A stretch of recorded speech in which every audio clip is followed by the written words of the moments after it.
কবিরা গুনাহ করবেন না। কাজে এই মানুষটিকে বিশ্বাস করা যায়। বাংলাদেশের মানুষ, পাখন্দের মানুষ আজকে সারা দেশে দেখিয়ে দিবে এই দেশের মানুষ চাঁদাবাজ চায় না, এই দেশের মানুষ ধান্দাবাজ চায় না, এই দেশের মানুষ দখলবাজ, দুর্নীতিবাজ, সন্ত্রাসী চায় না, টেন্ডারবাজ চায় না, বালুখোর চায় না। এই জন্য আজকে আমি আমার গত 40 বছরের দল ছেড়ে আপনাদের কাছে আসছি।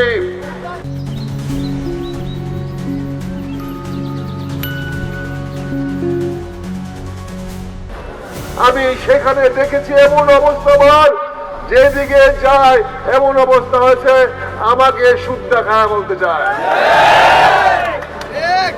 এই খাওয়ান্না পার্টির থেকে আমরা মুক্তি চাই। আমরা সত্যের পক্ষে, ন্যায়ের পক্ষে, ইনসাফের পক্ষে আমরা থাকতে চাই। এই বাংলাদেশে, সারা বাংলাদেশে আজকে পরিবর্তনের হাওয়া শুরু হয়েছে।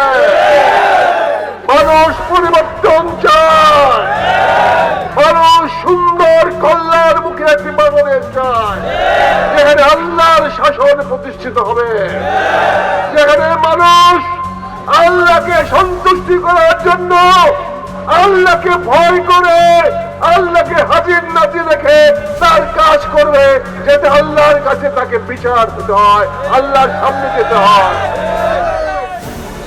আমাদের প্রতিটি লোক শপথ করে তারা কোনো অপরাধ করবে না, এমনকি কোনো কবিরা গুনাহ করবে না। আপনারা জানেন কিনা জানেন না, যারা রোকন হয় সেখানে তারা শপথ দেয় যে তারা কবিরা গুনাহ করবে না। আমি তো নতুন আসছি, দেখে আমি আশ্চর্য হয়ে গেছি। যারা শপথ করতে পারে আল্লাহর নামে কবিরা গুনাহ করবে না, তারা তো সগীরা গুনাহ ছোট, এগুলো কোনো হিসাবেই নাই। ইনশাআল্লাহ জামাত ইসলাম এমন একটি পার্টি, এমন একটি দল যারা ওয়াদা করে আল্লাহর কাছে তারা কোনো কবিরা গুনাহ করবে না। ওই দলকে বিশ্বাস করা যায় না। আমার ভাই শফিকুল ইসলাম, যিনি আপনাদের প্রার্থী দাঁড়িয়েছেন, উনিও কিন্তু একজন রোকন। কি ভাই, তিনি কিন্তু শপথ করেছেন যে উনি কবিরা গুনাহ করবেন না। কাজে এই মানুষটিকে বিশ্বাস করা যায়, আমরা বিশ্বাস করতে পারি। তাই আমি আজকে এই দলে আশ্রয় নিয়েছি, কোনো কিছু পাওয়ার জন্য না, কোনো কিছু চাওয়ার জন্য না, কোনো কিছু বিনিময়ে না। আমি শুধু আল্লাহর শাসন প্রতিষ্ঠায় আমি অংশগ্রহণ করতে চাই।